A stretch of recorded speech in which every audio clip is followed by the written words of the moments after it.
19 सितंबर 2026 से मेरा ज्योतिष का एक कोर्स ज्योतिष अलंकार बाय आचार्य निखिल दत्याल स्टार्ट हो रहा है।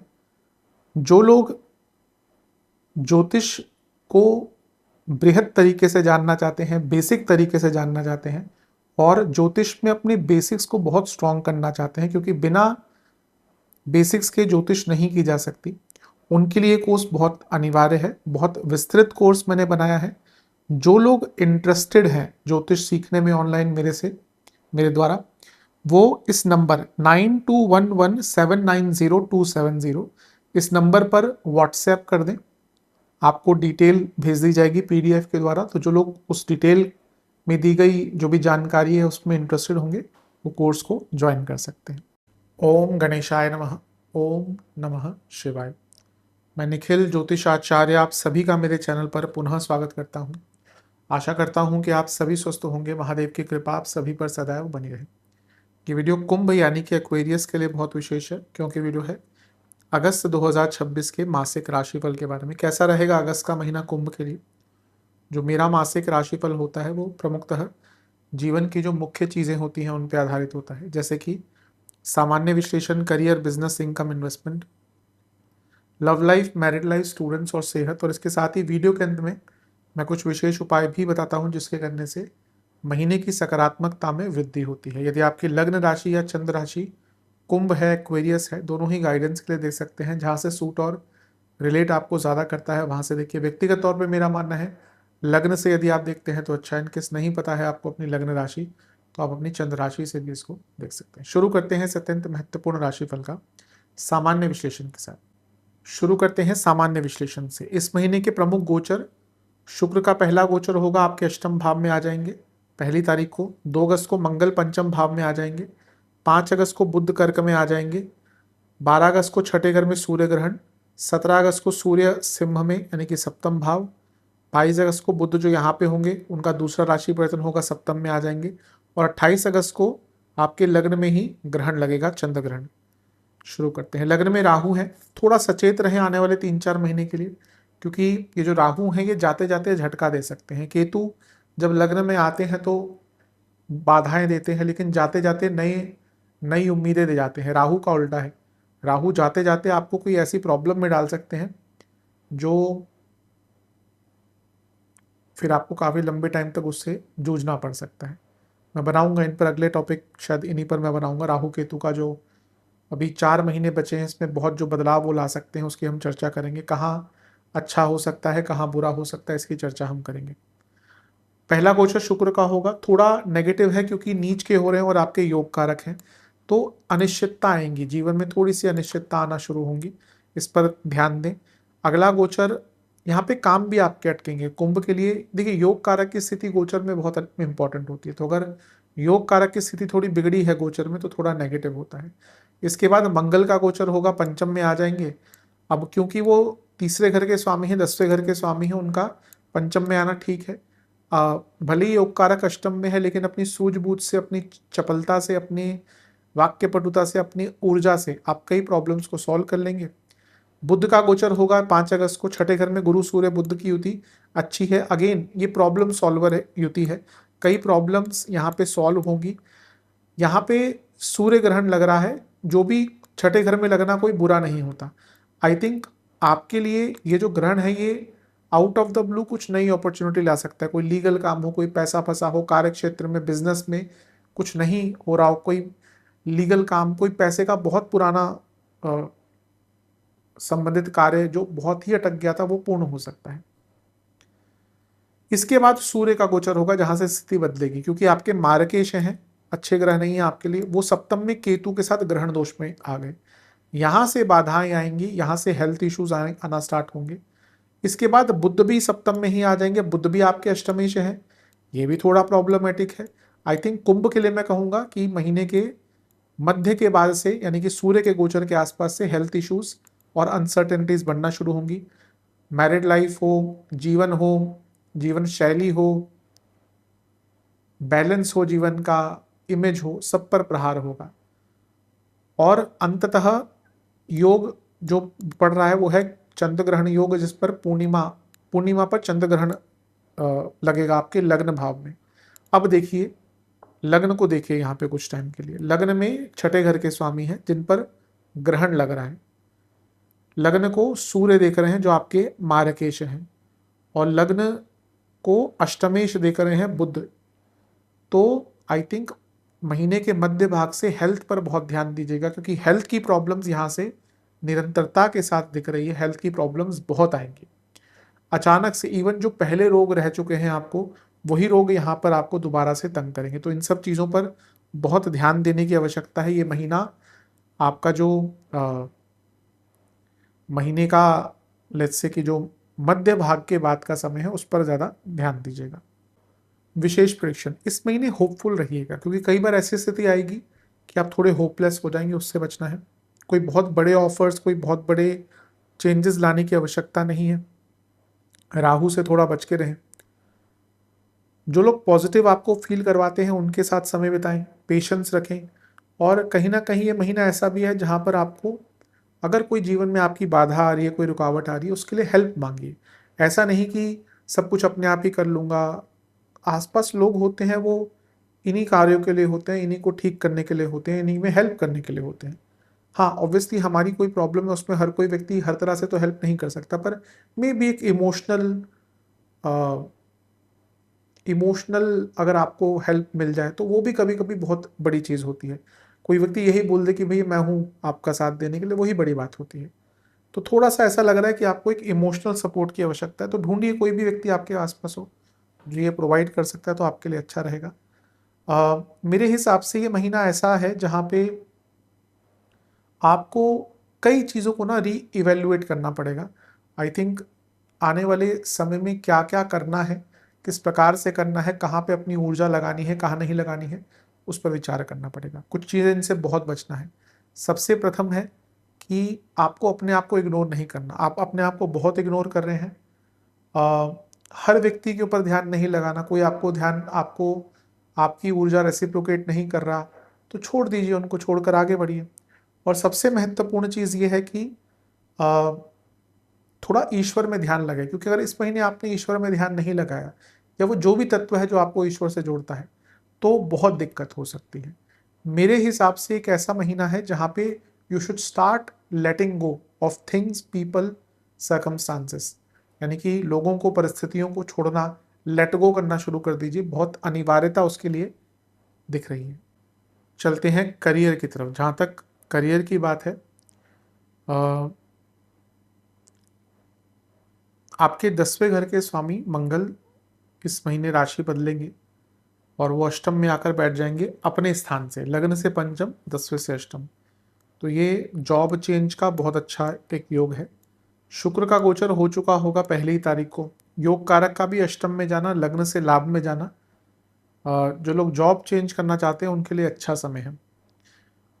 और इसके बाद गोचर होगा बुध का 5 तारीख को। थोड़ा वर्क प्रेशर जो है आपके ऊपर बढ़ेगा। कलीग्स थोड़ा तंग करने की कोशिश करेंगे इस तारीख के आसपास, तो थोड़ा अटेंटिव रहिएगा। तंग क्या, वो आपके काम को खराब करने का प्रयत्न करेंगे। अमावस्या को सूर्य ग्रहण लगेगा और ये आपके छठे घर में लगेगा, जो बहुत अच्छा है। एक प्रकार से शत्रुओं पर हावी रहने के लिए, कंपटीशन के लिए, विजय प्राप्त करने के लिए बहुत अच्छा योग है।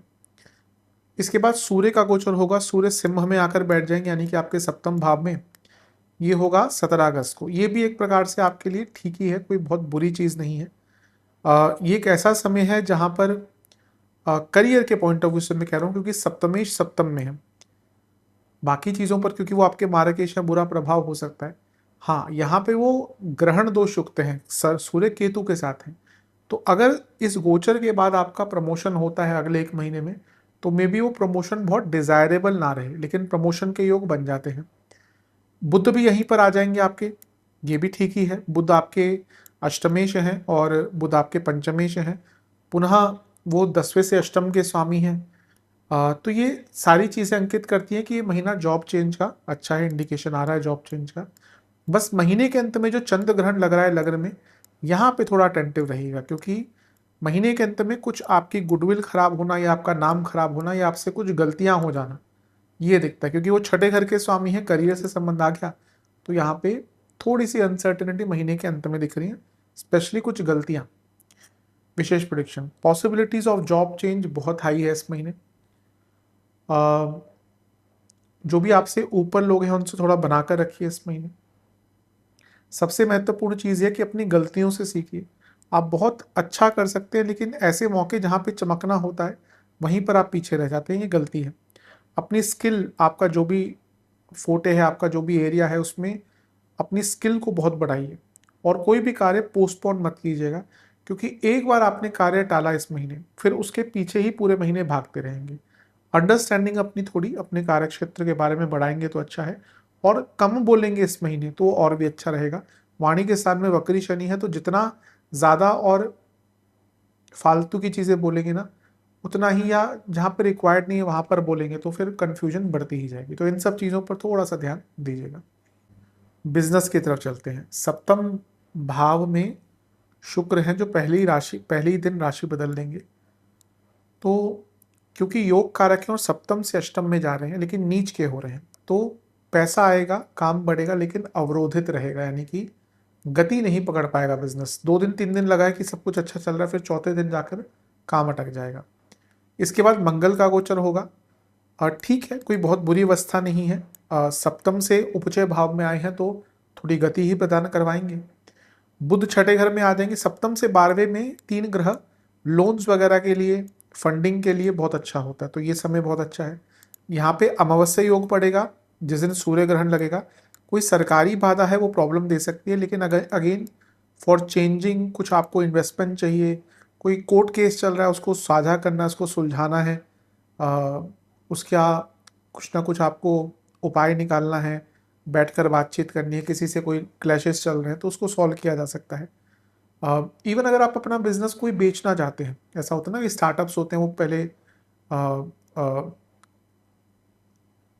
उसमें लोग इन्वॉल्व होते हैं, बढ़ाते हैं, और जब वो थोड़ा सा बड़ा बन जाता है तो फिर उसको बेचते हैं, तो ये टाइम उसके लिए बहुत अच्छा है। इसके बाद सूर्य सिंह में आ जाएंगे आपके सप्तम भाव में। ये होगा 17 तारीख को। अब क्योंकि सूर्य सप्तमेश है तो अपने भाव में आना अच्छा है, लेकिन सूर्य केतु साथ में है, यानी कि ग्रहण दोष।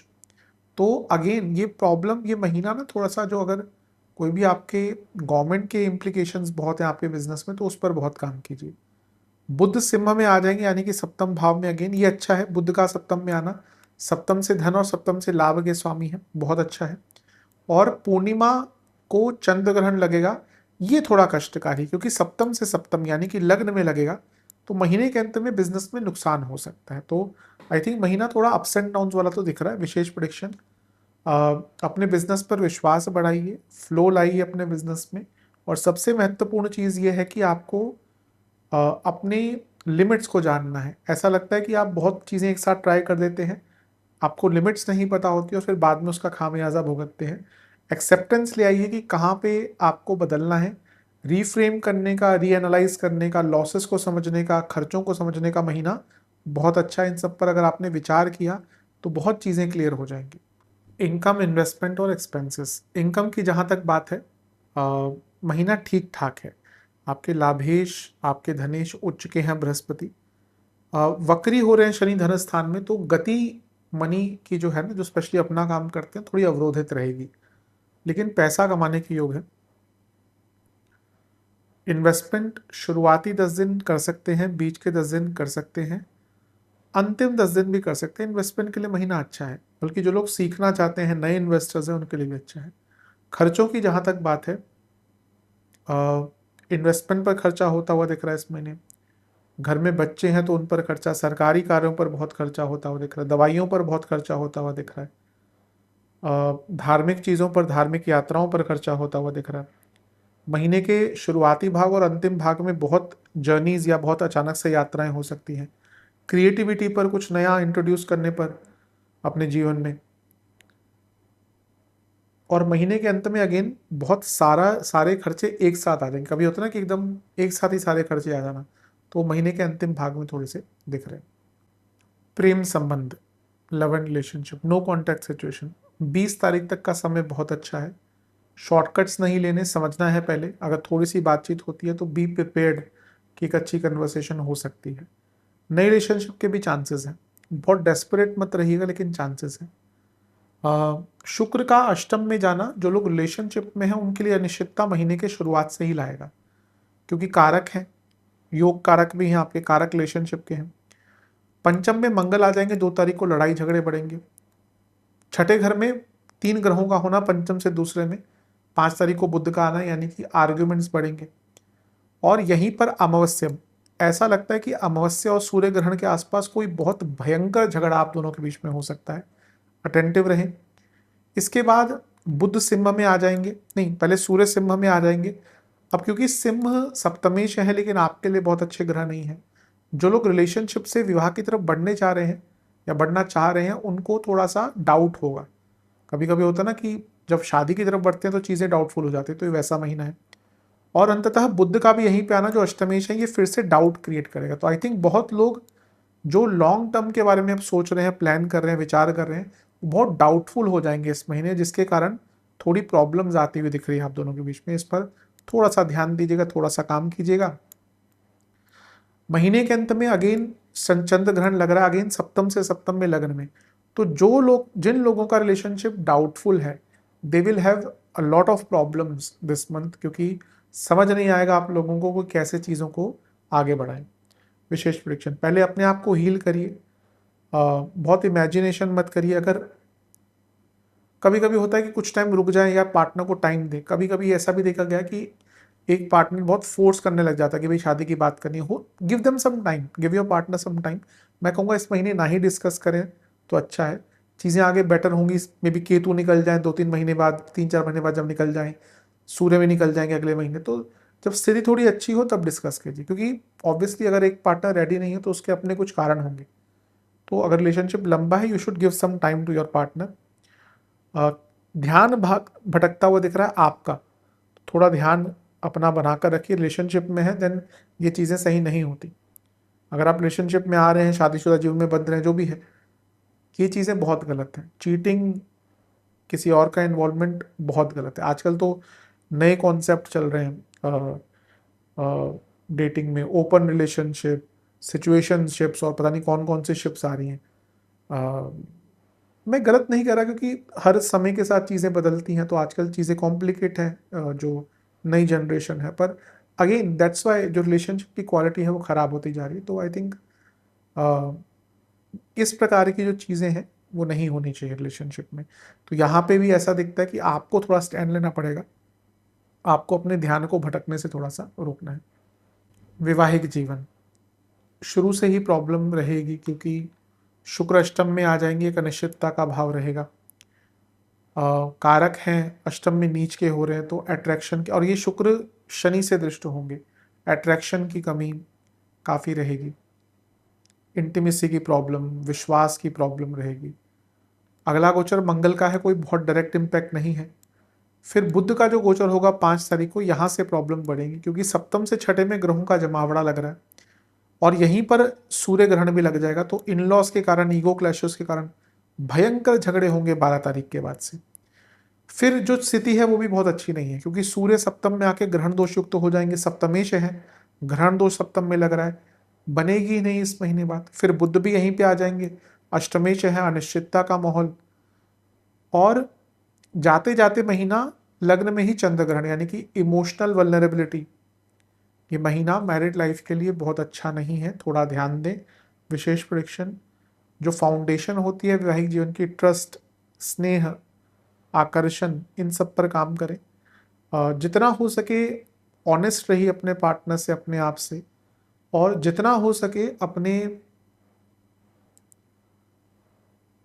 वैवाहिक जीवन को थोड़ा क्लोज रखें। मतलब कि ऐसा लगता है कि इन लॉज हो, दोस्त हो, बहुत इन्वॉल्वमेंट हो गया। कई लोगों की आदत होती है वो अपने घर की हर एक बात अपने घर वालों को बताते हैं, दोस्तों को बताते हैं, बहुत गलत चीज़ है। बड़े बुजुर्ग क्या कहते कि घर की बात घर के दरवाजे से, घर के केवाड़ से बाहर से, घर के जो एकदम मेन डोर है उसके बाहर नहीं जानी चाहिए। लेकिन आजकल सिनेरियो है कि लोग अपने घर की बातें, बहुत ऐसी चीज़ें भी जो इवन बेडरूम की बातें हैं वो भी शेयर करते हैं, which is not not very good, क्योंकि वही चीज़ें कहीं ना कहीं से घूम के आती हैं और तंग करती हैं। ठीक है, आपकी कोई प्रॉब्लम चल रही है, you can discuss with your friends, but कहाँ पे रुकना है, मैंने कहा ना लिमिट कहाँ पे लगानी है वो आपको ही समझना, क्योंकि ऐसा लग रहा है इस समय कि आप दोनों के बीच में अगर कोई प्रॉब्लम चल रही है तो एक वो तमाशा सा बना हुआ है जो सबको पता है। और अगर ऐसी स्थिति बन चुकी है तो वैवाहिक जीवन को ठीक करना बहुत मुश्किल हो जाता है। वाणी पर नियंत्रण रखिएगा और थोड़ा स्नेह दिखाइए पार्टनर के प्रति, उसकी अनिवार्यता दिख रही है। स्टूडेंट्स, एग्जाम्स शुरुआती 10 दिन अच्छे हैं, लेकिन यहाँ पे आपको प्रयास करना है, प्रयत्न करना है कि आप थोड़ा हार्ड वर्क ज़्यादा करें, क्योंकि यहाँ पे थोड़ा लेड बैक हो सकते हैं। बीच के 10 दिन में चीज़ें अस्त व्यस्त रहेंगी, अंतिम 10 दिन ध्यान ही नहीं लग पाएगा। कितनी भी कोशिश कर लें तो महीने के अंतिम 10 दिन में थोड़ा सा फोकस रखें, थोड़ा मेडिटेशन करें, पूजा पाठ करें, बहुत लाभ मिलेगा। इसके साथ ही अगर हम स्टूडेंट्स की बात करें, पंचम में बुध रहेंगे, महीने के शुरुआती 5 दिन अच्छा है। एक्चुअली जुलाई में बुध की स्थिति बहुत खराब हो गई थी, तो कुछ स्टूडेंट जिनकी कुंडली वीक है उनको बहुत दिक्कत हुई होगी, लेकिन यहाँ पे चीज़ें ठीक है। पहला गोचर शुक्र का होगा, योग कारक है, थोड़ी अनिश्चितता रहेगी लेकिन ठीक है। अगला गोचर मंगल का पंचम में बहुत अच्छा है स्टूडेंट्स के लिए। फिर बुध छठे घर में बुध आदित्य योग बनाएंगे, गुरु भी हैं उच्च के गुरु, ये भी अच्छा है। अपने अटक रहे कामों को पूर्ण करने के लिए अच्छा टाइम है। जब ग्रहण लगेगा, सूर्य ग्रहण, तो जो एडमिनिस्ट्रेटिव कार्य हैं वो अटक सकते हैं। तो जो भी कॉलेज के कार्य हैं, कुछ और कार्य हैं, कोई फीस भरनी है, कोई असाइनमेंट देना है, कोई प्रोजेक्ट पूरा करना है, वो पूरा कर लीजिएगा। मतलब कि इसके आसपास मत टालिएगा उसको, मतलब कि इससे पहले ही अपने कार्य पूर्ण करने की कोशिश कीजिएगा। फिर सूर्य का गोचर होगा सिंह में, ठीक है, कोई बहुत डायरेक्ट इम्पैक्ट नहीं है। बुध का गोचर होगा सिंह में, ये भी कोई बहुत ज़्यादा डायरेक्ट इम्पैक्ट नहीं है, लेकिन हाँ सॉरी, इसका तो इम्पैक्ट होगा कि पंचमेश है, सूर्य के साथ आ गए और बुध आदित्य योग बनाएगा। लेकिन क्योंकि वो केतु के साथ है ना, फिर से यहाँ पे काम अटकते हुए दिख रहे हैं। तो आई थिंक ज़्यादा फोकस आपको करना है कि कोई कार्य, और आपके लग्नेश भी इस महीने वक्री हुए हैं, तो ज़्यादा फोकस आपको यही करना है कि आपके कार्य बाधित ना हो या आप अपनी तरफ से उनको डिले ना करें, क्योंकि जहां आपने डिले करना शुरू किया वहीं आपकी दिक्कत, आपकी परेशानी भी बढ़ेगी। लोगों से थोड़ा दूर रहें इस महीने, अपना सर्कल कम कर लें, उन्हीं लोगों के साथ टाइम बिताएं जो आपके लिए में ऐड ऑन करते हैं। महीने के मध्य भाग में ग्रहण के पास और अंतिम भाग में ग्रहण के पास एक चंद्र ग्रहण भी लगने में लगेगा। यहाँ पे आपके काम बहुत छूट सकते हैं, कम्युनिकेशन की प्रॉब्लम आ सकती है। ओवर थिंकिंग ना करें, एक्सप्रेसिव रहें, बड़ों से बात करके अपनी प्रॉब्लम सुलझाएं। और अगर कोई ऐसा व्यक्ति है आपके सर्कल में जो आपका टाइम वेस्ट कर रहा है, उसको दूर कर दीजिए। मैं हमेशा कहता हूँ स्टूडेंट्स के लिए टाइम बहुत लिमिटेड होता है, आपने उस टाइम का फ़ायदा नहीं, ठीक है, ऐसा नहीं कि बाद में नहीं रिकवर कर सकते, लेकिन जो लोग स्टडी के टाइम पे बहुत अच्छा कर जाते हैं उनको बहुत लाभ मिलता है आगे चलकर। तो आई थिंक इस समय का सदुपयोग करिए, दुरुपयोग मत करिए। सेहत, हेल्थ वाइज इस महीने जिनको बीपी की प्रॉब्लम है, स्लीप डिसऑर्डर्स है, एंजाइटी है, गॉल ब्लैडर, इम्यूनिटी डिसऑर्डर्स और ऑटो इम्यून डिसऑर्डर कोई है और हार्मोनल इश्यूज हैं, उनकी दिक्कत ज़्यादा बढ़ेगी। शुरुआती 10 दिन में चेस्ट की प्रॉब्लम, सांसों के रोग, बीपी, गले की प्रॉब्लम, आंखों की प्रॉब्लम। बीच के 10 दिन जोड़ों का दर्द, पैरों के रोग, एंजाइटी, नसों के रोग। अंतिम 10 दिन में पुनः सर के रोग, बीपी, नेत्र विकार, गले की प्रॉब्लम, चेस्ट। अगर आपको ब्रीदिंग इश्यूज हैं, एस्थमा, ब्रोंकाइटिस आदि कुछ भी है, तो इस महीने थोड़ा सा ज़्यादा ध्यान दें, क्योंकि प्रॉब्लम थोड़ी सी दिख रही है, क्योंकि मौसम भी बदल रहा है। खैर जो इंडिया में रह रहे हैं उनकी बात कर रहा हूँ, पर हर देश में तो हमारे देश जितनी ऋतुएं नहीं, कोई भी ऐसा देश मुझे लगता नहीं कि जहाँ पे षड ऋतु, 6 प्रकार की ऋतुएं होती हैं। अलग अलग हो सकता है, लेकिन हमारा देश कई मायने में बहुत वर्सैलिटी से भरा हुआ है। तो अभी हमारे देश में ऋतुएं थोड़ी बदल रही है, थोड़ा रेनी सीजन कहीं पे आ रहा है, कहीं पे कुछ और, लेकिन अदरवाइज भी जो सीजनल एलर्जीज आती है थोड़ा सा तंग कर सकती है। जिनको जिनको प्रॉब्लम होती है, कफ के रोग, सांसों के रोग होते हैं, उनके लिए सीजनल जो चेंजेस होते हैं बहुत कष्टकारी होते हैं, तो यहाँ पे थोड़ा सा अटेंटिव रहें। उपाय के स्वरूप में किसी भी शनि मंदिर में जाकर शनिदेव को उड़द की दाल की खिचड़ी का भोग लगाएं, सात्विक प्रकार से बनाएं, मतलब कि लहसुन आदि ना डालें। जो खिचड़ी बनती है खाली उड़द की दाल की, उसका भोग लगाएं। किसी ने बोला था कि कहीं मैंने खिचड़ी का, तो देखिए खिचड़ी आदि का उपयोग तो हवन में भी होता है, लोगों को पता नहीं है, हवन में भी आहुतियाँ जाती हैं। जब कई ऐसे देवी देवता के लिए, क्योंकि उड़द, काली उड़द की जो दाल है उसको तामसिक प्रवृत्ति कहा जाता है। तो बलि के स्वरूप में कहीं कहीं पे जहाँ पे सात्विक हवन होते हैं, सात्विक पूजाएं होती हैं, वहाँ पे बलि के स्वरूप में, मांस के स्वरूप में काली उड़द का दान, काली उड़द का उपयोग होता है।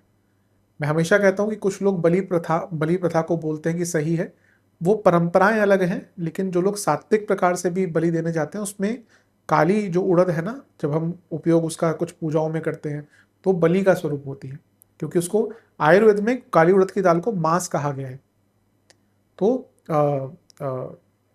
कहीं ना कहीं थोड़ी तामसिक प्रवृत्ति है। तो हाँ, बात मेरा यह था कि काली उड़द की दाल बनाएं, वो काली दाल की खिचड़ी बनाएं और उसका शनिदेव को भोग लगाएं।